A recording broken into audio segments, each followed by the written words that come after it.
সামাজিকভাবে তাদেরকে আসলে ঠকানো হচ্ছে। শ্রমিকের যে ন্যায্য মজুরি, সেই ন্যায্য মজুরিটা পর্যন্ত তাদেরকে ঠিকঠাক মতো দেওয়া হতেছে না।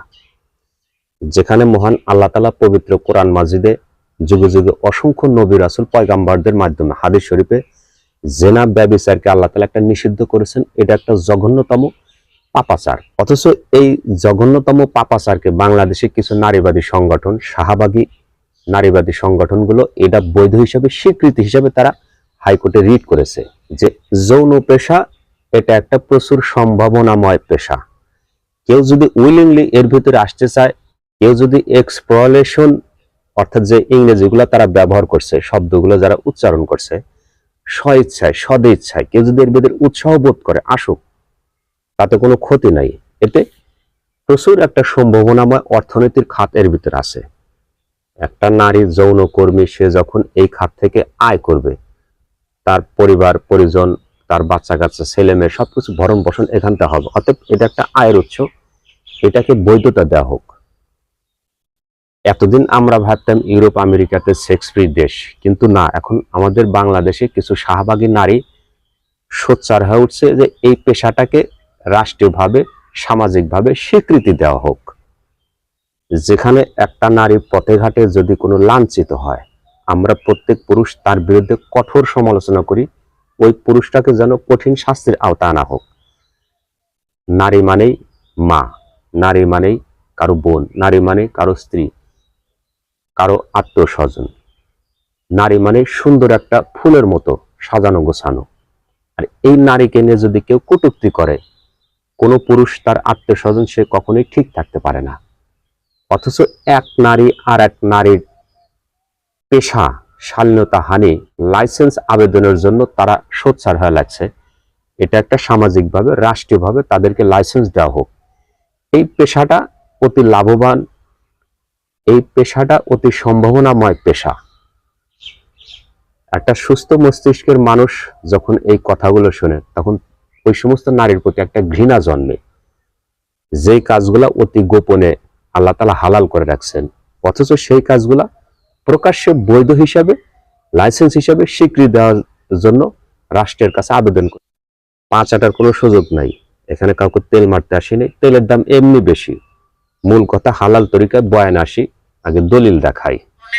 সামাজিক অধিকার থেকে আমাদেরকে আসলে দিনের পর দিন বঞ্চিত করছি। আমি যদি ধরি যে শ্রমিকের যে অধিকার সেটা যদি তাদেরকে দেওয়া হয়, সেক্ষেত্রে আমি ধরতে পারি তাদের মজুরি, তাদের বাচ্চাদের স্কুলে যাওয়া, তাদের একটা ভালো পরিবেশ পাওয়া, সেগুলো কিন্তু অনেকটুকু ত্বরান্বিত হচ্ছে। অপরদিকে যৌনতা পেশা হিসেবে আপনি যখন স্বীকৃতি দিচ্ছেন, শ্রমিক হিসেবে স্বীকৃতি দিচ্ছেন, সেটাতে কিন্তু নারীদের এক্সপ্লয়টেশনও বাড়ছে একই সাথে। মানে আপনি বেশ কিছু নারীকে আসলে যৌনতার স্বীকৃতি দেওয়ার মাধ্যমে সামাজিকভাবে এটা একটা পুঁজির একটা সিস্টেম, এটা পুঁজি আসলে এটাকে বাঁচিয়ে রাখে।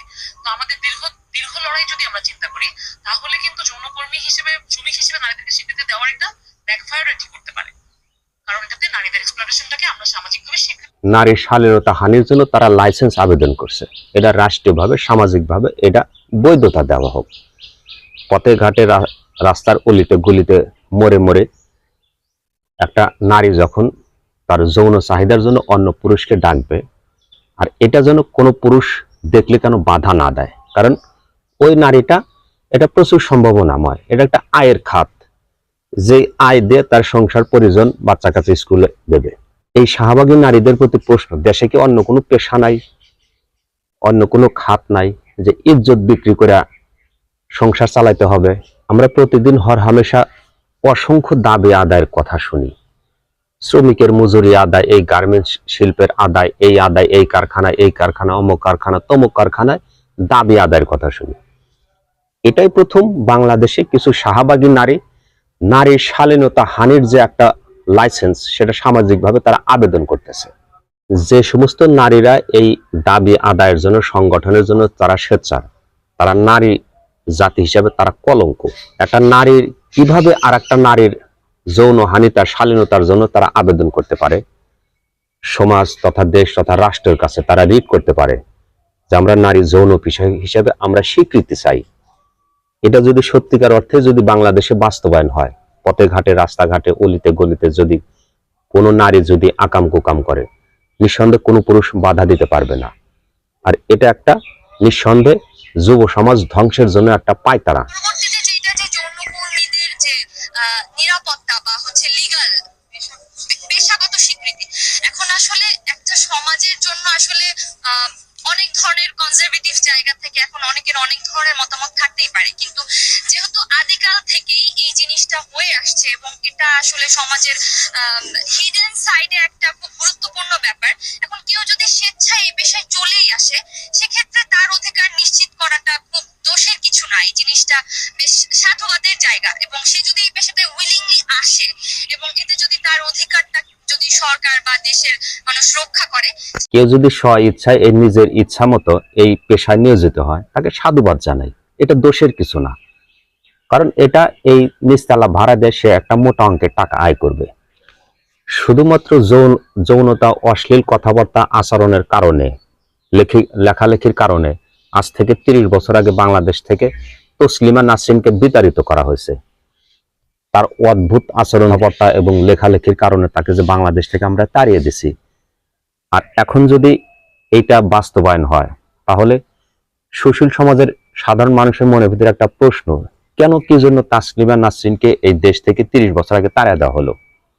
যে তাসলিমা নাসরিনের উত্তরসূরি এখনো এই দুইটা আছে, এরাই সেই তাসলিমা নাসরিনের সেই উত্তরসূরি, যে মানুষগুলা যৌনতা পেশা হিসেবে সমাজে মানুষের সামনে উত্থাপন করতেছে এবং এই যৌনতা পেশাকে সাধুবাদ জানাইতেছে। কেউ যদি এই পেশার ভিতরে আসে তাকে সাধুবাদ জানায়, স্বেচ্ছা জানায়, কারণ এটা প্রচুর সম্ভাবনাময়। এখানে কোনো পুঁজি লাগে না, পুঁজি ছাড়া বিনা চালানে এটা ব্যবসা।